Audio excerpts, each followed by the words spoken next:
मोक्षमार्गस्य नेतारम् भेतारम् कर्मभूभृताम् ज्ञातारम्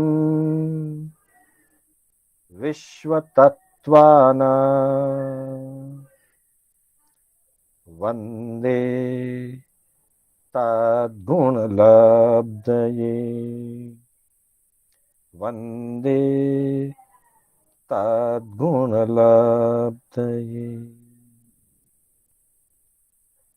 अनंत उपकारी आस्था के आयाम चरम तीर्थंकर श्रमण भगवान महावीर को वंदन। प्रभु की परंपरा में विचरण करने वाले समस्त चारित्र आत्माओं को वंदन। आत्मबंधुओं, सुशील माताओं एवं बहनों, श्री कर्नाटक जैन स्वाध्याय संघ बेंगलुरु के तत्वावधान में आयोजित आगम गाथा विवेचन की इस विशेष कक्षा के चतुर्थ सत्र में जो हमने कर्म स्वरूप पर आधारित यह चौथा सत्र रखा है, जिसकी आज पहली कक्षा होने जा रही है, मैं शांतिलाल बोहरा आप सभी का हार्दिक स्वागत एवं अभिनंदन करता हूं। इस आगम गाथा विवेचन में हमारी पहला सत्र जो हमारा हुआ वो धर्म स्वरूप के संबंध में हुआ था। धर्म का मूल विनय कहा गया है, अतः दूसरा इसका जो चरण या सत्र रहा वह विनय स्वरूप का रहा।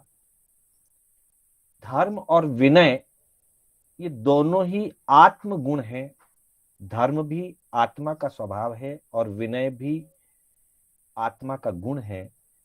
अतः तीसरे सत्र में, तीसरे चरण में हमने आत्म स्वरूप की चर्चा की। प्रत्येक चरण में हम 5 गाथाओं की चर्चा करते हैं। 5 दिनों में 5 गाथाएं एक विषय की, और फिर छठे दिन अर्थात शनिवार को उन 5 गाथाओं का और विषय का समन्वय करते हुए पूर्ण स्वरूप की हम चर्चा करते आए हैं। आत्म स्वरूप के बाद क्रम प्राप्त हम कर्म स्वरूप की चर्चा करने जा रहे हैं। बंधुओं, आचारांग सूत्र में प्रभु महावीर ने फरमाया है, आयावाई, लोयावाई, कम्मावाई, क्रियावाई। वहां ये 4 सिद्धांत दिए हैं, जिसको 4 शुद्धवाद भी कहते हैं। हमने समकित छप्पनी की कक्षा में भी इसकी थोड़ी सी चर्चा हमने की थी। आत्मवाद, लोकवाद, कर्मवाद और क्रियावाद। अर्थात आत्मा इस संसार में रहता है, अनादिकाल से इस संसार में परिभ्रमण करता रहा है, लोक में परिभ्रमण करता रहा है। इसलिए जो आत्मा को स्वीकार करता है वो लोक को स्वीकार करता है, और जो लोक को स्वीकार करता है वो कर्म को स्वीकार करता है। जे आयावाई, लोयावाई, जो आत्मवादी होता है वो लोकवादी होता है। और फिर कहा कम्मावाई, और जो आत्मवादी और लोकवादी होता है वो कर्मवादी होता है, अर्थात वो कर्म के स्वरूप को स्वीकार करता है, और उस कर्म के बंध का जो मूल कारण है वो क्रियाएं कही गई है। तो इस तरह से आचारांग सूत्र के अंतर्गत आत्मवाद के बाद लोकवाद, कर्मवाद और क्रियावाद को स्वीकार किया गया है। तो उसी क्रम की अपेक्षा से हमने आत्म स्वरूप के बाद मुख्य जो वाद बचता है कर्मवाद, उसकी चर्चा हम करना चाहेंगे। आज हम इसकी चर्चा करने जा रहे हैं। तो आज की गाथा के रूप में हमने कर्म बंध का मूल कारण क्या है, वैसे तो बता दिया कि जो कर्मवादी होता है वो क्रियावादी होता है, अर्थात क्रिया के कारण कर्मों का बंध होता है। यह सैद्धांतिक रूप से बताया गया है। साथ ही प्रायोगिक रूप से इसके बारे में आगम हमारे क्या कह रहे हैं, इसकी हम चर्चा आज करने जा रहे हैं। तो हमने उत्तराध्ययन सूत्र के 32वें अध्ययन की 7वीं गाथा को आज की इस चर्चा के लिए, आज के स्वाध्याय के लिए हमने इसका चयन किया है। पहले हम गाथा का, मूल गाथा का उच्चारण, फिर उसके अर्थ और विवेचन की हम चर्चा करेंगे। रागो य दोषो विय कम्म बीयम कम्मम च मोह पबवम वयंती कम्मम च जाई मरण समूलम दुखम च जाई मरणम वयंती। रागो य दोषो विय कम्म बीयम कम्मम च मोह पबवम वयंती कम्मम च जाई मरण समूलम दुखम च जाई मरणम वयंती। बंधुओं, यह गाथा प्रमाद स्थान, प्रमाद के अलग अलग जो स्थान बताए गए हैं उसके आधार पर चर्चा करते हुए प्रभु महावीर ने अपनी अंतिम देशना में उत्तरार्जन सूत्र के माध्यम से कर्म बंधन के इस स्वरूप को प्रस्तुत किया।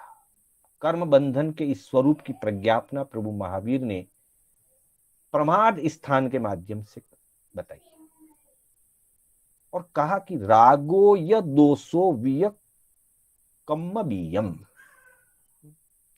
रागो अर्थात राग, दोषो यानी द्वेष, अर्थात रागो य दोषो विय, राग और द्वेष दोनों भी।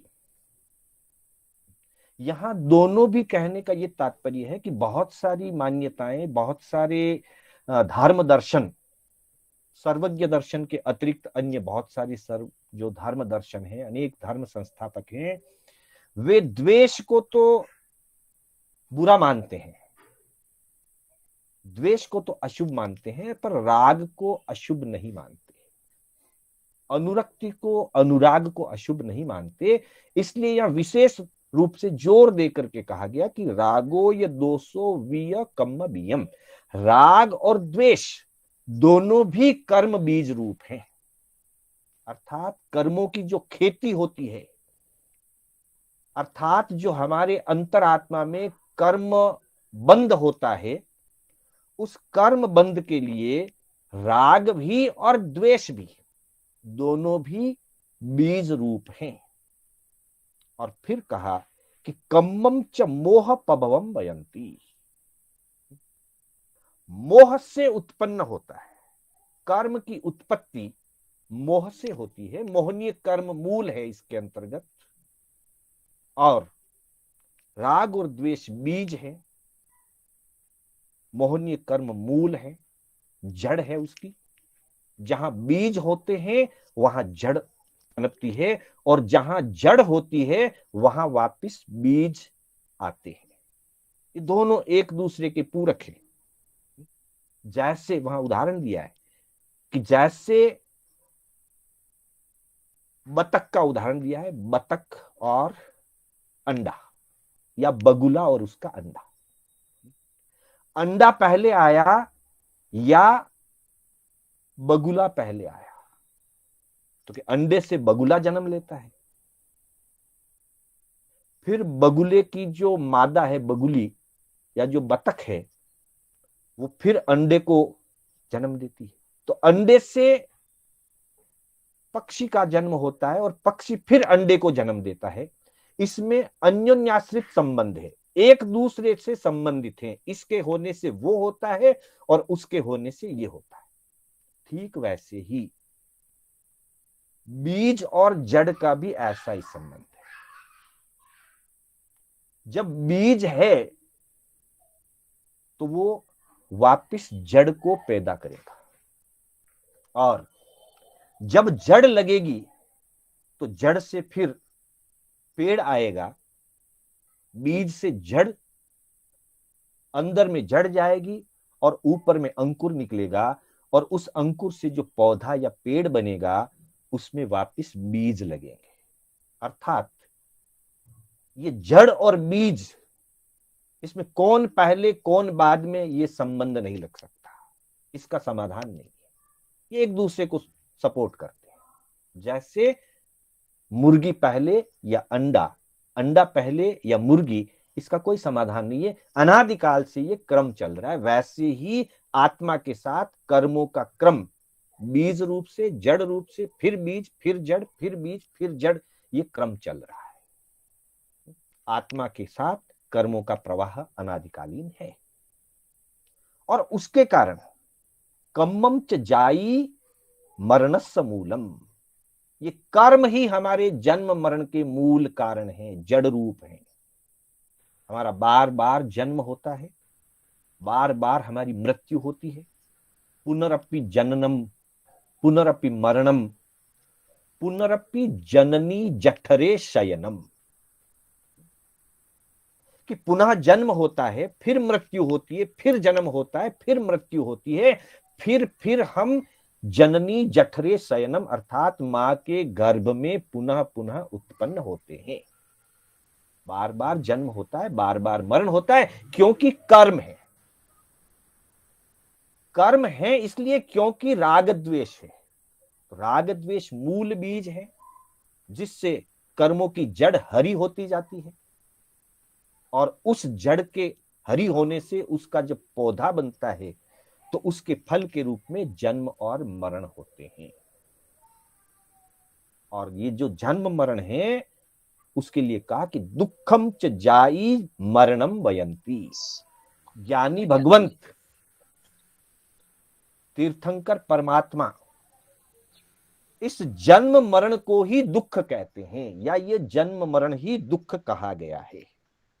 अर्थात बार बार जन्म होना, बार बार मृत्यु होना, पुनः जन्म होना, पुनः मृत्यु होना, यही दुख है।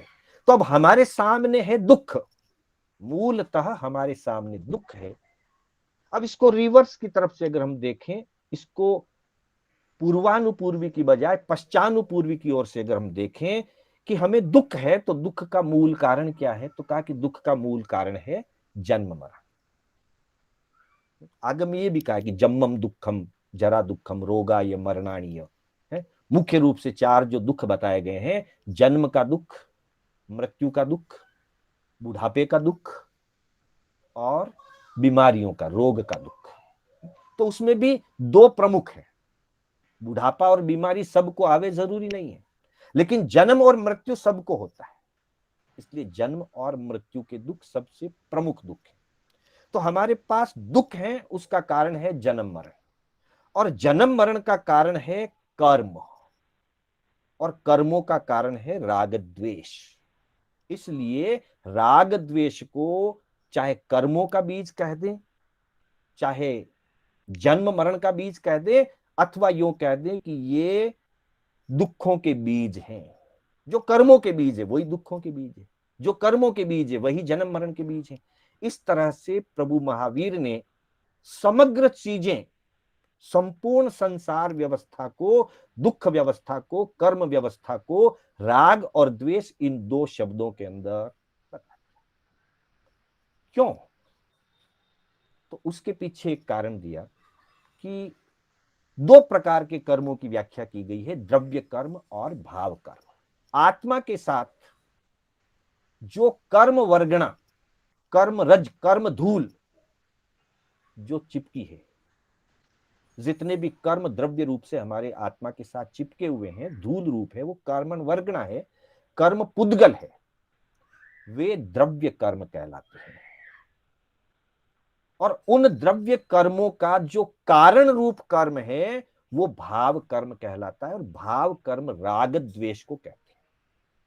अर्थात राग द्वेष रूपी भाव कर्म के कारण कार्मण वर्गणा की द्रव्य पुद्गल कर्म आकर्षित होकर के आत्मा के साथ जुड़ते हैं, और वे जब उदय में आते हैं तब फिर जीव राग द्वेष करता है। अर्थात द्रव्य कर्म से भाव कर्म परिणति होती है, और भाव कर्मों के कारण द्रव्य कर्मों का बंध होता है। फिर द्रव्य कर्मों के फल स्वरूप पुनः भाव कर्म होते हैं, और जब तक ये द्रव्य कर्म और भाव कर्म और द्रव्य कर्म का चक्र चलता रहेगा, वहां तक संसार जीव का चलता रहेगा। अतः जीतने के लिए राग और द्वेष ही प्रमुख हैं। जो राग और द्वेष को जीत लेता है वो कर्मों के बंध को रोक देता है। इसलिए हमारे यहां वीतराग शब्द की व्याख्या की गई। जो राग और द्वेष को जीतता है वो वीतराग कहलाता है। और वीतराग दशा में कर्मों का बंध नहीं होता। एकमात्र सातावेदनीय वो योग के कारण से या एरियापति क्रिया के कारण से होती है, वो नहिवत है। एक समय के लिए बंद होता है, अगले समय में उसका साता रूप में वेदन होकर के निर्जरा हो जाती है। वो नहीं के समान है।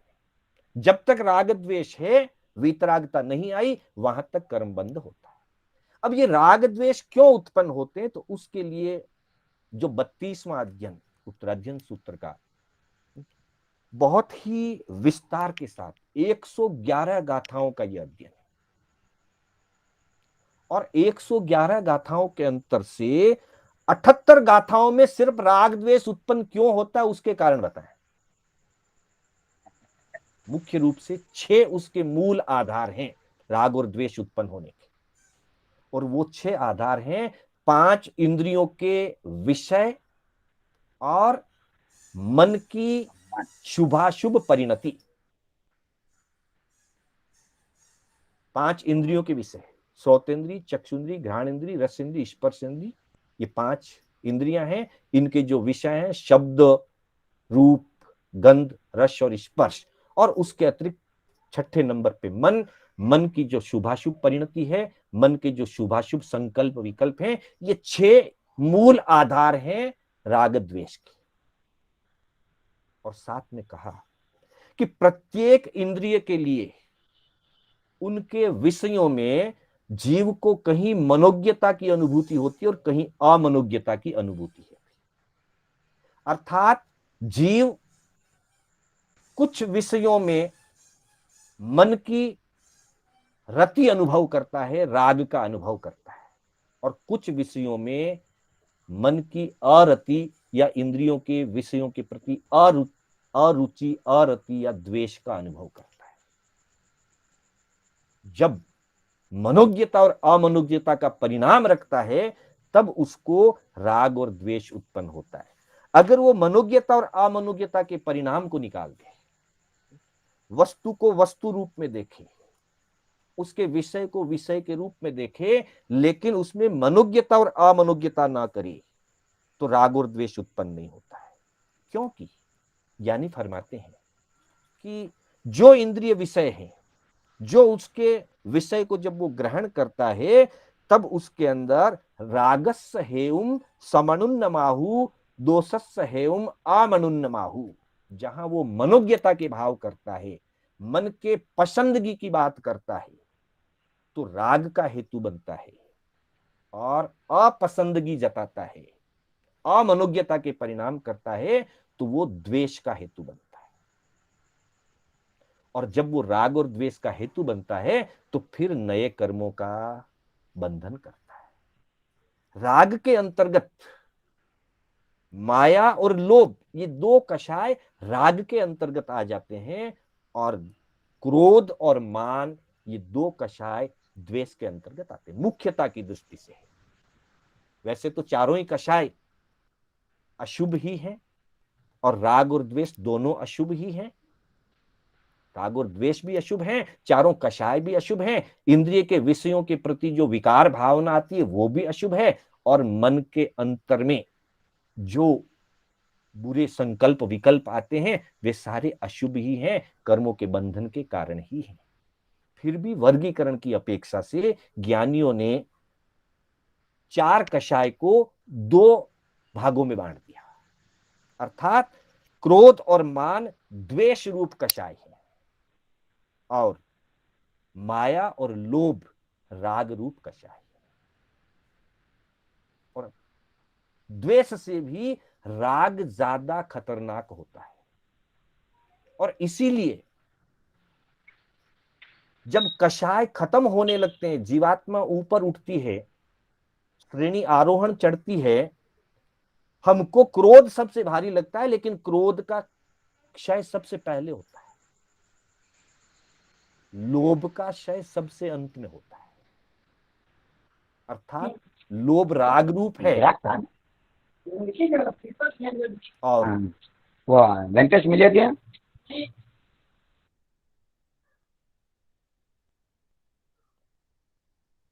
क्रोध द्वेष रूप है और राग रूप है लोभ। और लोभ को जीतना सबसे कठिन है, वो ठेठ 10वें गुणस्थान के अंत तक रहता है।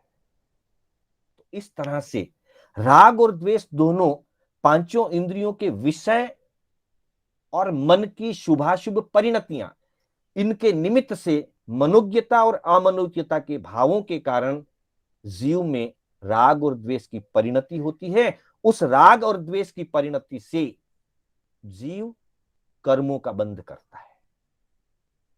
उस कर्मों के कारण जन्म मरण होता है, और जन्म मरण होना ही आत्मा के लिए सबसे बड़ा दुख का कारण है। जन्मम दुखम जरा दुखम रोगाय मरणाय। जन्म सबसे बड़ा दुख है और मृत्यु उससे भी सबसे भयंकर दुख है। तो जो हम दुख से बचना चाहते हैं, हमारी मानसिकता, हमारी मनोभावना सुख की है, लेकिन हम राग और द्वेष करके इंद्रियों के विषयों के प्रति प्रमाद भाव में जाकर के, राग और द्वेष जब होता है तो वो विषयों से जुड़ करके होता है, और विषयों को प्रमाद कहा गया है। तो इंद्रियां प्रमाद के वशीभूत होकर के विषयों से जुड़ती है, और विषयों के प्रति उसका राग द्वेष होता है। राग द्वेष से द्रव्य रूप से कार्मण वर्गणा को आकर्षित करके कर्म रूप में बांधा जाता है, और उन कर्मों का फल जो आता है वो जन्म मरण रूप होता है। और जन्म मरण के कारण जीव अपने दुख को बढ़ाता है। जन्म मरण को ही ज्ञानियों ने दुख कहा है।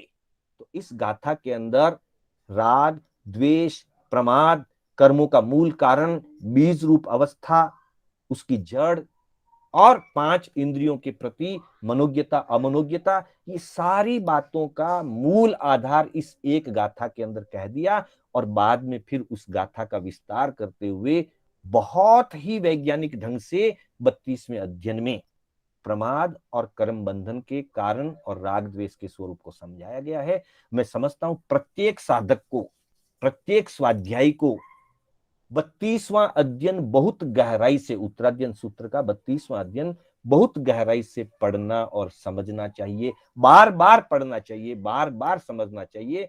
तभी हम प्रमाद से ऊपर उठ पाएंगे और हमारा राग द्वेष घटेगा।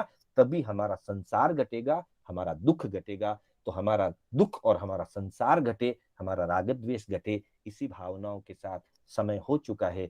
मैं अपने शब्दों को विराम देता हूं। आज गाथा के उच्चारण के लिए मैं आमंत्रित करूंगा हमारे युवा स्वाध्यायी विनोद जी गुगलिया, श्री रामपुरम निवासी।